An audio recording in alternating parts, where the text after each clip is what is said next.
ఆంధ్రప్రదేశ్లో రాజకీయాలు శరవేగంగా మారుతున్నాయని చెప్పొచ్చు. ఏపీ మాజీ ముఖ్యమంత్రి వైఎస్ జగన్మోహన్ రెడ్డి నిన్నటి వరకు ప్రజాక్షేత్రంలో ఉండి ప్రభుత్వ వైఫల్యాన్ని ఎండగట్టాలనుకున్నారు.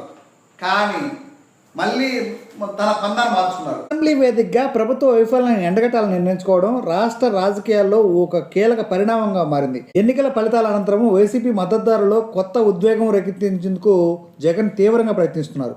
అసెంబ్లీకి దూరంగా ఉండి ప్రజల్లో నేరుగా కలిసే వ్యూహం సరైనదే అయినా ప్రభుత్వం తీసుకున్న నిర్ణయాలను అధికారిక వేదికగా ప్రతిపక్ష నాయకుడిగా ప్రయత్నించాల్సిన అవసరం ఆయనకు అర్థమైంది.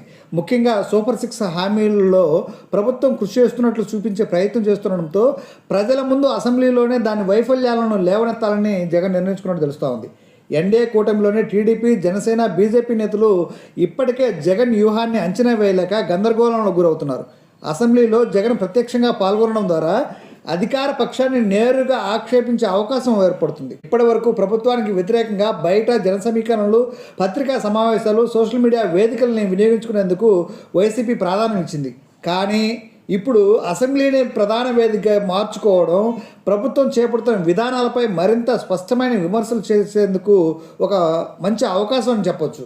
ఇక ఈ నెల 24వ తేదీ నుంచి ప్రారంభమయ్యే బడ్జెట్ సమావేశాలు అధికార కూటమికి అసలు పరీక్ష. ముఖ్యంగా ప్రజలకు నమ్మకం కలిగించే విధంగా ప్రభుత్వ కార్యక్రమాలు సమర్థించుకోవాల్సిన అవసరం చంద్రబాబు నాయుడుకి ఉంది. అయితే ప్రతిపక్ష నేతగా జగన్ తన ప్రత్యర్థులపై ఒత్తిడి తెచ్చేందుకు సిద్ధమవుతున్నట్లు స్పష్టంగా కనిపిస్తోంది. ముఖ్యంగా సంక్షేమ హామీలు, ఆర్థిక పరిస్థితి, ప్రభుత్వ పాలనలో లోపాలను ప్రజలకు తెలియజేసేందుకు ఆయన ఈ వేదికను సద్వినియోగం చేసుకోవడానికి నిర్ణయించుకున్నట్టు తెలుస్తుంది.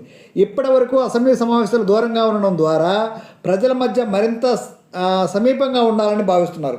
అయితే అధికార పక్షం అసెంబ్లీలో తనపై తీవ్ర విమర్శలు చేస్తూ తన అభిప్రాయాలను సభలోనే లేకుండా తిప్పికొడుతున్న తీరును గమనించిన ఇప్పుడు ప్రతిపక్షంగా పాల్గొని ప్రత్యుత్తరం చెప్పాలని నిర్ణయించుకున్నట్లు స్పష్టంగా అర్థమవుతుంది.